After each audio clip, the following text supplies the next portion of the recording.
Kitalah yang harus kembali. In nomine Patris et Filii et Spiritus Sancti. Amen. Fratres carissimi, te iterum fidere, Patris allegro veritas liberabit vos. Apa ya katekesi malam hari ini? Kita membantai sampai membantai. Itulah tugas seorang inquisitor seperti Patris Allegro, ya kan? Tapi kali ini kita lebih calm down ya. So, mari kita pelajari satu fenomena yang menarik dan menjadi bahan pertimbangan. Dan menurut saya penting untuk kita pertimbangkan. Saya baru saja menghadiri Nustra Youth Day ketiga, Nusantara, Pekan OMK se-Nusa Tenggara di Maumere, Keuskupan Maumere. Dan ada hal yang menarik dan akan saya bahas pada kesempatan malam hari ini. Kalau Anda yang mengikuti video saya sebelumnya, saya menyampaikan bahan saya tentang orang muda Katolik yang berakar dan berdampak di era digital. Kali ini ada sesuatu fenomena yang menarik yang saya mau mengajak kita. Mari kita bahas, mari kita bongkar. Vamonos. Katekesi kita pada malam hari ini saya beri judul apa ya? Cintaku kandas di liang kubur. No, itu doa untuk arwah. Bosan dengan modernitas. Mengapa anak muda bersemangat untuk kembali ke akar iman? Ya, karena apa? Bosan dengan modernitas. Ada gejala menarik di tengah dunia yang semakin cepat, semakin bising dan semakin digital. Sebagian anak muda, ingat sebagian anak muda justru mulai tertarik pada hal-hal yang oleh dunia modern dianggap kuno. Mereka datang ke gereja-gereja tua. Mereka terpesona pada lilin, ikon, kemenyan, Gregorian chant, liturgi Latin, liturgi ilahi Bizantin, ritus yang hening, doa-doa kuno, dan tulisan para bapak gereja. Ya, fenomena ini bukan hanya kesan anekdot. Ya, sejumlah studi dan survei juga mengindikasikan adanya tren serupa. Ya, misalnya, penelitian yang dilakukan oleh Center for Applied Research in the Apostolate, CARA,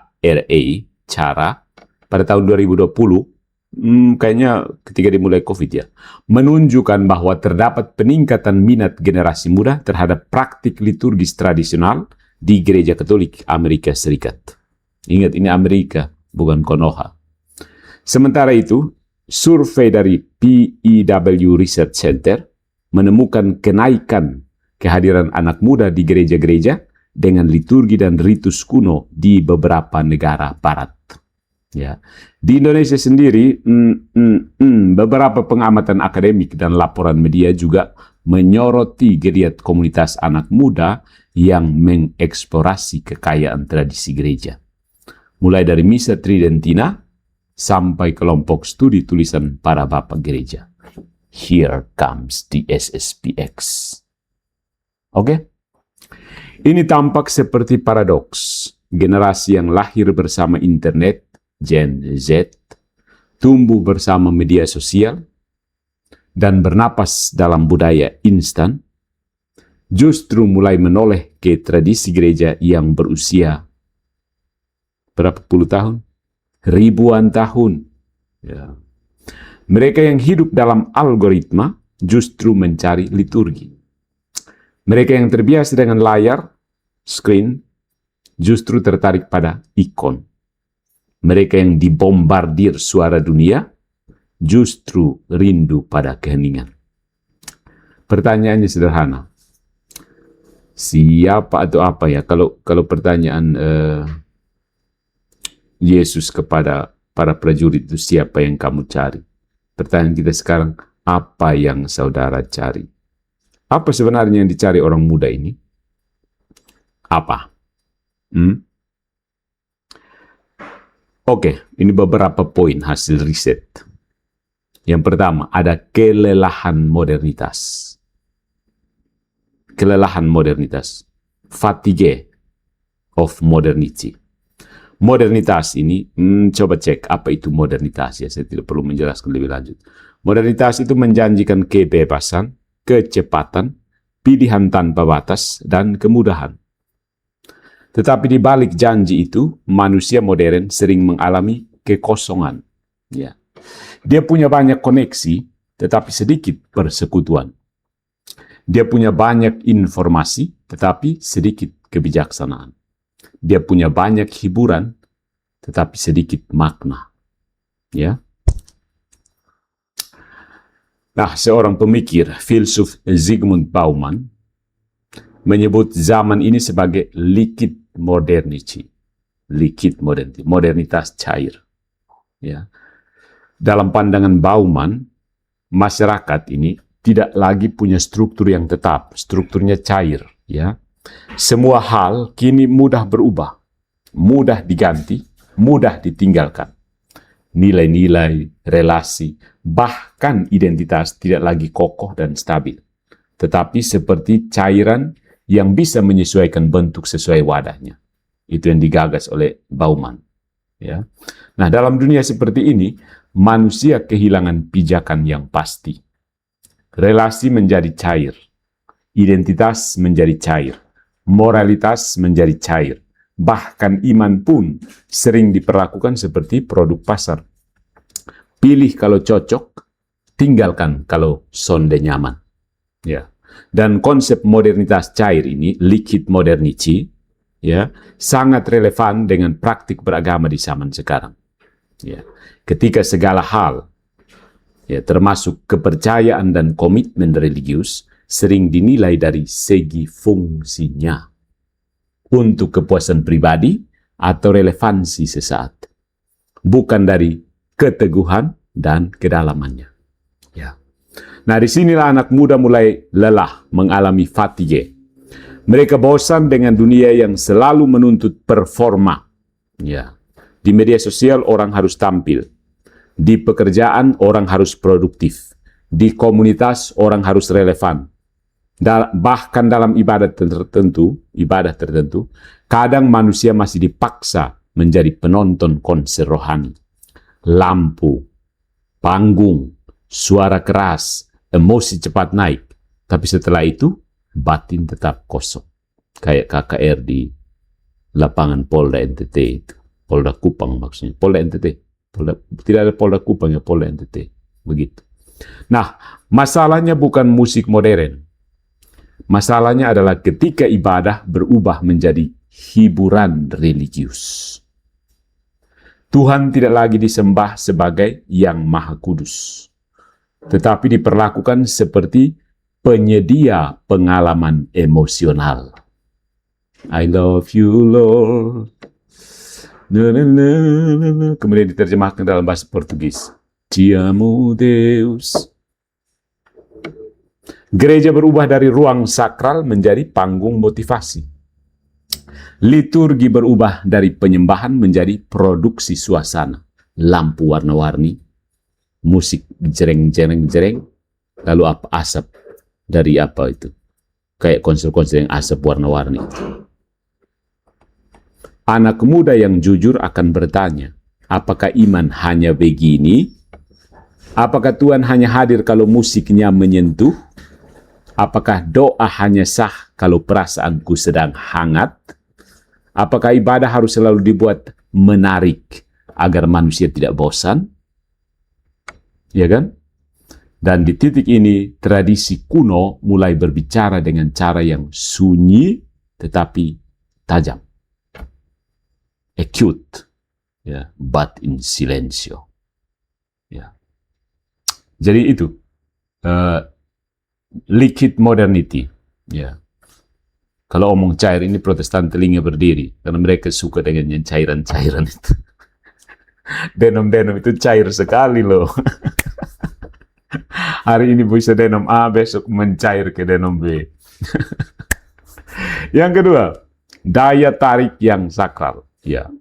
Tradisi gereja kuno memikat bukan karena dia eksotis, tetapi karena dia menghadirkan sesuatu yang hilang dari dunia modern.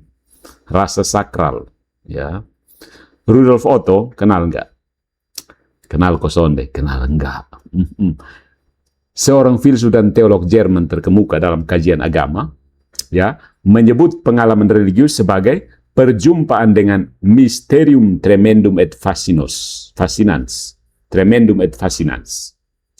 Misteri yang menggetarkan sekaligus memikat. Ya.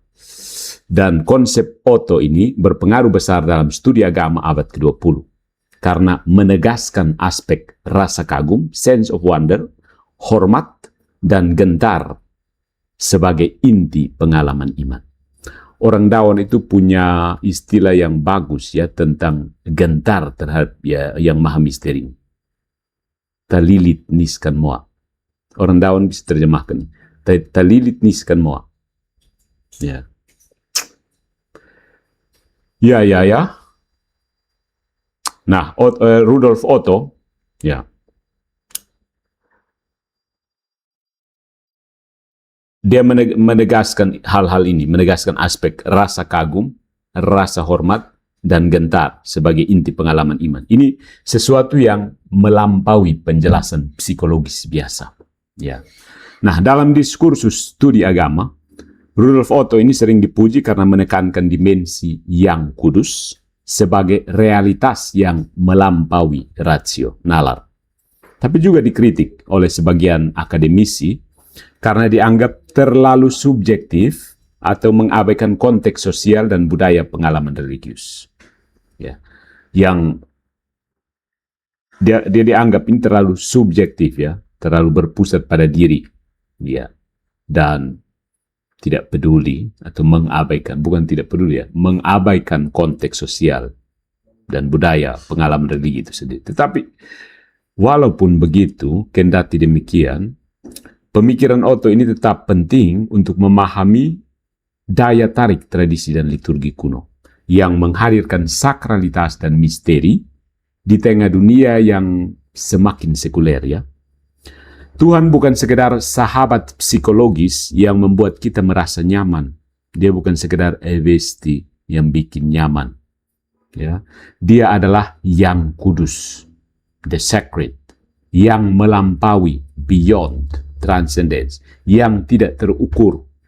Ya. Yang di hadapannya manusia berlutut bukan karena kalah, tetapi karena sadar sedang berdiri di hadapan sumber segala yang ada. Kayaknya orang Katolik sekarang di Kupang misalnya juga sudah jarang berlutut ya. Kenapa? Malas kah? Atau lutut sakit? Orang Katolik sekarang banyak yang kurang berlutut ya. Nah, liturgi kuno memahami hal ini. Jadi tidak tergesa-gesa, tidak sibuk menghibur, tidak menjadikan manusia pusat acara. Dia membentuk manusia untuk masuk ke dalam misteri. Ya. Kemenyan naik, dupa itu naik bukan untuk dekorasi, tetapi sebagai tanda doa yang naik kepada Allah. Lilin menyala bukan sekedar estetika, tetapi lambang Kristus sang terang. Ikon, patung bukan lukisan atau seni rupa biasa, tetapi jendela menuju realitas surgawi. Bahasa liturgis yang kuno, entah itu Latin, Yunani, Slavonik, atau Suriah, ya pakai mirip-mirip bahasa Arab itu, bukan sekedar romantisme masa lampau, tetapi tanda bahwa ibadah tidak boleh sepenuhnya ditelan oleh bahasa pasar sehari-hari. Ya, dan di sini anak muda menemukan sesuatu yang mengejutkan. Justru karena liturgi kuno tidak berusaha menjadi kekinian, dia terasa lebih abadi. Justru karena dia tidak memohon-mohon untuk relevan, dia menjadi relevan. Justru karena dia tidak mengejar selera zaman, dia mampu menembus zaman. Ya, itu soal daya tarik, the sacred. Kemudian tradisi sebagai akar, bukan museum. Nah, ada tuduhan dangkal yang sering muncul. Kembali ke tradisi berarti anti modern. Nah, ini keliru sebenarnya. Kembali ke tradisi bukan berarti ingin hidup di masa lalu. Tradisi bukan museum. Tradisi adalah akar. Ya. Pohon yang mau tumbuh tinggi tidak boleh memutuskan akar, bukan? Semakin keras angin zaman, semakin dalam akar dibutuhkan. Gereja yang hidup bukan gereja yang mengikuti setiap mode budaya, tetapi gereja yang mampu berdiri di tengah perubahan karena dia memiliki kedalaman. Ya, kok di sini yang banyak Protestan ya? Ngapain kalian ke sini? Mau cari apa? Validasi dari Allegro. Ya, nah secara filosofis manusia adalah makhluk historis, ens traditionale. Kita tidak lahir dari ruang hampa. Kita menerima bahasa, simbol, iman, doa, dan kebijaksanaan dari generasi sebelum kita. Ya, jangan tipu orang, kami langsung kepada Yesus. Omong kosong itu. Ya, omong kosong. Yang bilang, kepala gereja kami langsung di Yesus Kristus. Kami tidak ikut siapapun. Omong kosong. Tipu. Ya. Kita semua terima dari generasi sebelum kita. Bukan dari Yesus. Ya. Maka tradisi bukan beban. Tradisi adalah memori hidup. Tanpa tradisi, manusia menjadi yatim secara rohani. Ya kan? Ya. Jadi stop yang omong kosong. Kami langsung ke Yesus. Yesus dari Hong Kong. Ketika seorang anak muda mendaraskan doa kuno, dia sedang masuk ke dalam sungai panjang iman. Dia sadar, saya bukan orang pertama yang berdoa begini. Saya bukan orang pertama yang membaca ayat ini. Ya. Sebelum dia ada para martir, para rahib, para ibu sederhana, para imam, para perawan, para teolog, para petani, para raja, para pengemis, para kudus. Doa yang sama pernah naik dari katakombe, biara, katedral, rumah kecil, dan medan penderita. Salve Regina misalnya. Ya. Dan disitulah tradisi memberi jangkar. Ya. Dunia modern berkata seperti ini, make your own self, ciptakan dirimu sendiri. Tradisi gereja berkata, terimalah warisan iman, lalu hiduplah darinya. Modernitas berkata, yang baru pasti lebih baik. Tradisi menjawab, tidak semua yang baru itu benar. Dan tidak semua yang lama itu mati. Ya kan? Gitu. Nah, soal kedalaman intelektual yang dirindukan. Ya, ada anggapan bahwa anak muda hanya suka hal-hal yang ringan. Sebenarnya itu tidak sepenuhnya benar. Banyak anak muda justru muak dengan kedangkalan. Mereka bosan dengan agama yang hanya berisi slogan, motivasi, dan kutipan manis tanpa tulang punggung intelektual. Nah, ada beberapa survei dan penelitian terbaru mendukung fenomena ini.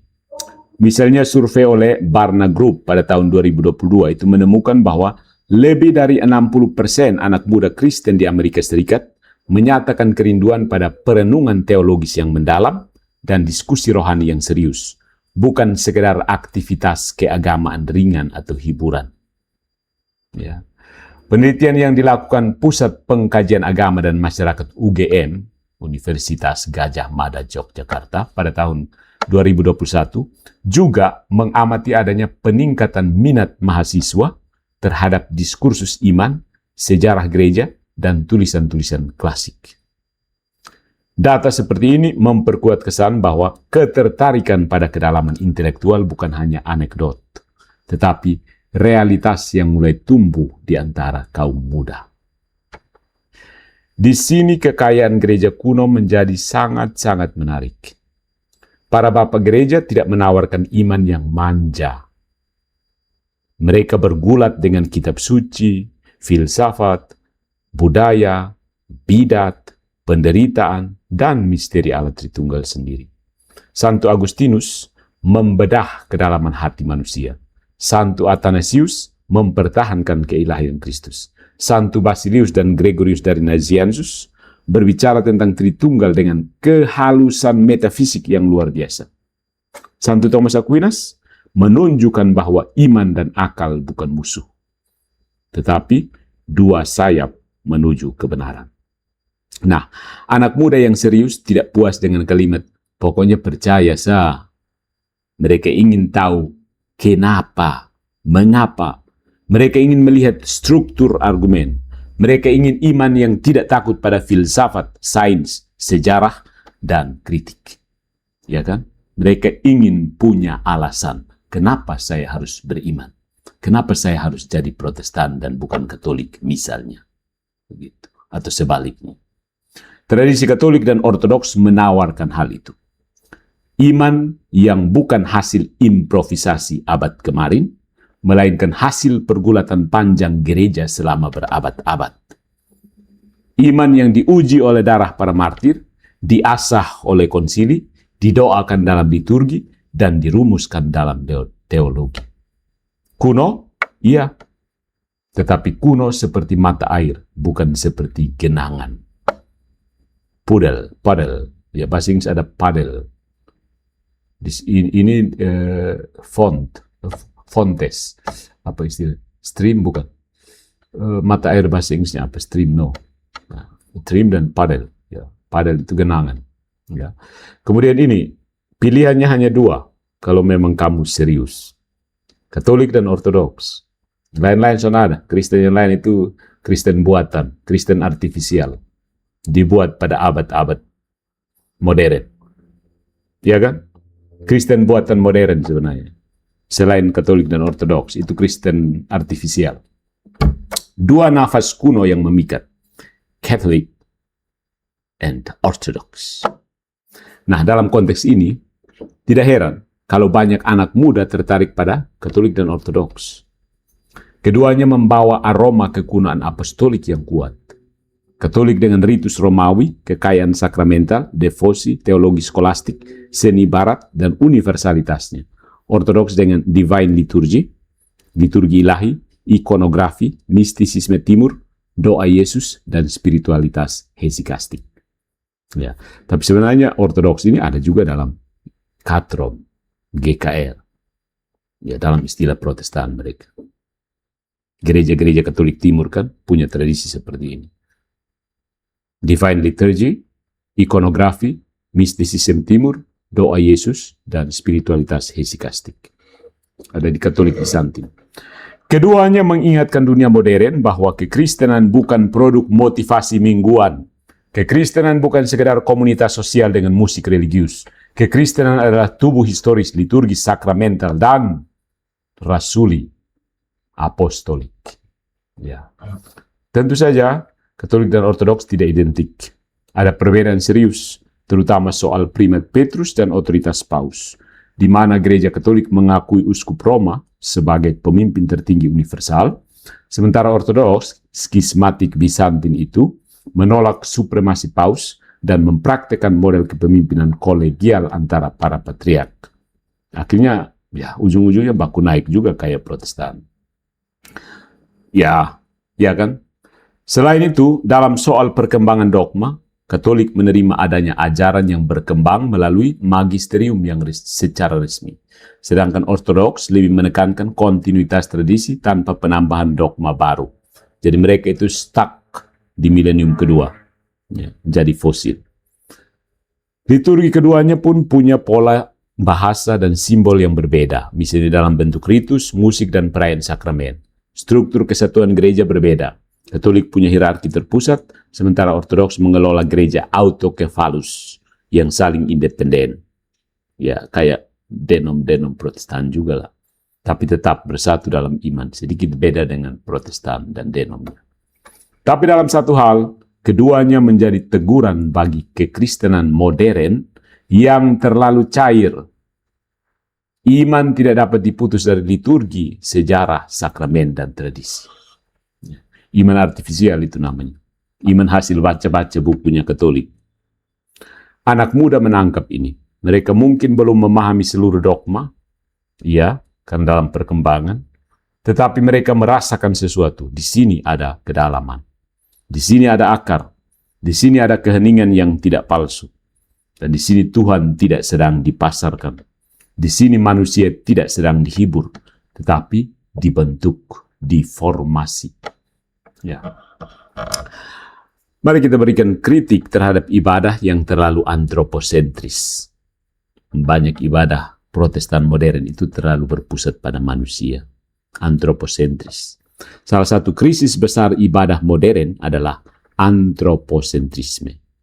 Manusia menjadi pusat. Pertanyaannya bukan lagi apakah Allah disembah dengan pantas, tetapi apakah saya merasa cocok. Bukan lagi apakah liturgi ini membentuk saya, tetapi apakah saya terhibur. Ya, orang Katolik di Kupang juga sudah mulai terpengaruh mentalitas seperti ini. Ini namanya mentalitas pasar. Ya. Dan ketika mentalitas pasar masuk ke dalam ibadah, gereja pelan-pelan berubah menjadi penyedia jasa spiritual. Jemaat menjadi konsumen. Pendeta atau pemimpin ibadah menjadi komunikator panggung. Musik menjadi alat produksi emosi. Firman Tuhan diperas menjadi tips hidup. Tradisi kuno menolak logika ini. Dalam liturgi kuno, ancient liturgy, manusia tidak datang untuk mengatur Tuhan. Manusia datang untuk diatur kembali oleh Tuhan. Dia tidak datang untuk menuntut pengalaman. Dia datang untuk menyembah. Dia tidak datang sebagai konsumen, tetapi sebagai makhluk ciptaan yang membutuhkan rahmat. Ya, dan di sini letak daya sembuh dari tradisi. Tradisi membebaskan manusia dari tirani selera. Dia berkata, kamu bukan pusatnya. Bukan, kau bukan yang jadi pusat. Kristus adalah pusatnya. Ya, Kristus adalah pusat. Ya, jangan ke situ untuk I love you, Lord.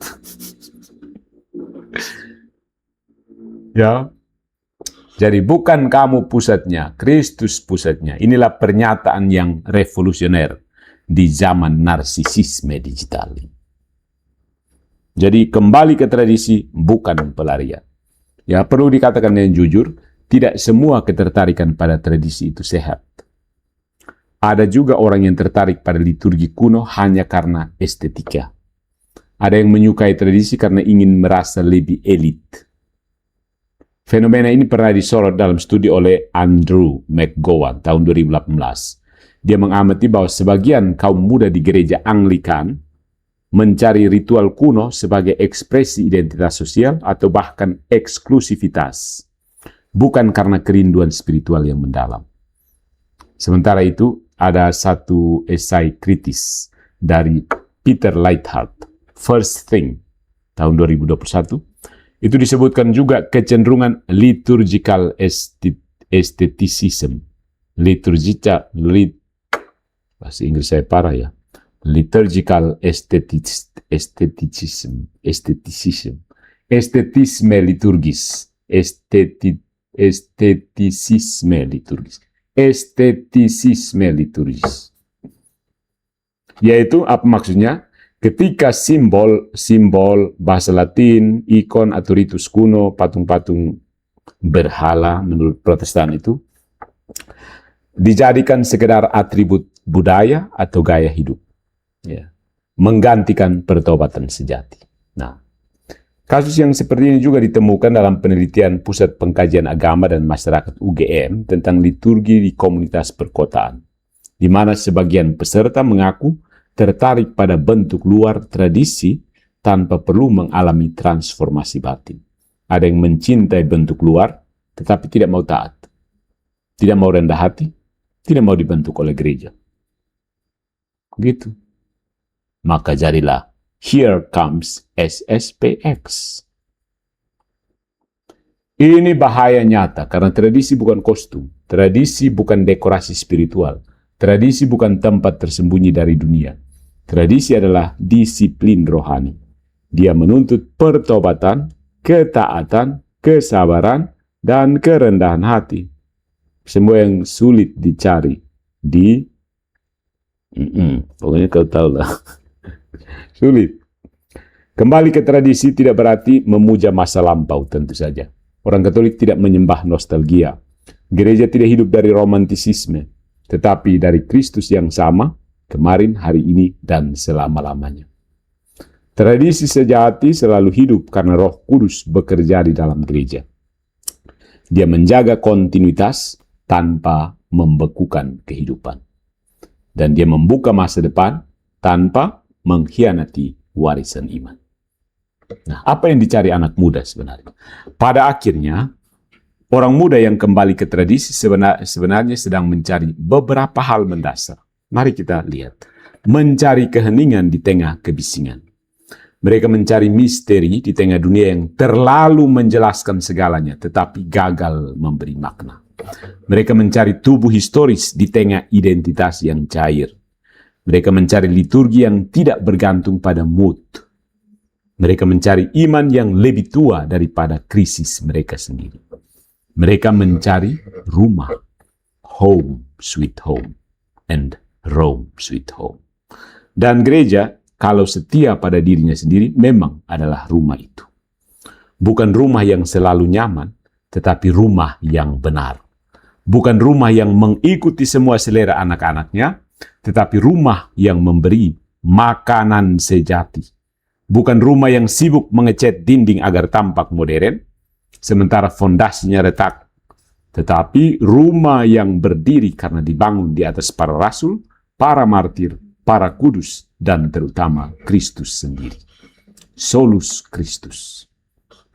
Modernitas memberi kita speed, kecepatan. Tradisi memberi kita arah. Telos. Modernitas memberi kita pilihan, tradisi memberi kita kebijaksanaan. Modernitas memberi kita networking, jaringan. Tradisi memberi kita komunio, persekutuan. Modernitas memberi kita suara, tradisi mengajari kita mendengar. To listen. Jadi yang kuno justru menjadi yang baru. Jadi kenapa milenial dan Gen Z mulai tertarik pada tradisi gereja yang berusia ribuan tahun itu? Karena manusia tidak bisa hidup hanya dari notifikasi. Jiwa tidak kenyang oleh algoritma. Hati tidak sembuh oleh hiburan. Manusia membutuhkan eternity, hal yang abadi. Dia membutuhkan liturgi yang tidak tunduk pada mode. Dia membutuhkan doa yang lebih tua dari lukanya sendiri.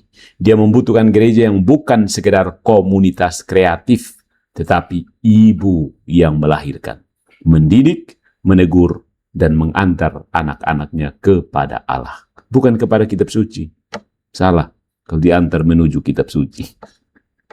Kembali ke tradisi bukan berarti mundur, itu justru langkah maju yang waras.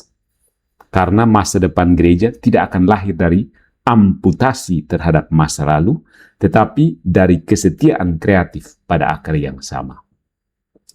Di dunia yang serba cair, menurut Zygmunt Bauman tadi, liquid modernity, tradisi adalah apa? Batu karang, the rock. Di tengah zaman yang serba bising, liturgi adalah keheningan yang bernyala. Di antara manusia yang lelah mengejar yang baru, gereja kuno berbisik dengan tenang. Yang you cari bukan sesuatu yang baru, bro. Yang you cari adalah yang kekal. Sesuatu yang kekal. Itu yang you cari sebenarnya. Ya kan? Ya kan? Coba pikir baik-baik. Sesudah ini refleksi panjang ya, bro. Pertanyaannya sekarang. Apakah kita masih cukup rendah hati untuk pulang? Apakah kita masih cukup rendah hati untuk pulang? It is up to you, my friend. Anak bungsu yang meninggalkan rumah, mulai sadar bahwa ternyata hanya ada makanan babi doang.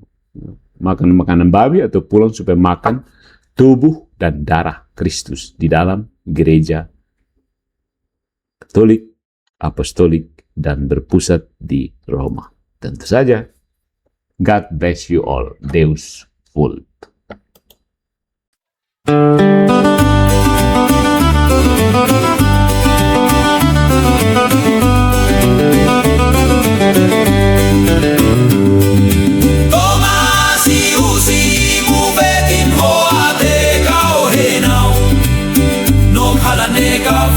Natuin hoa Funau matak mitnalali hotetus Leho muloitan biale ufuf simatan Tomasi usi mufetin hoa te kau henau Nom halanekaf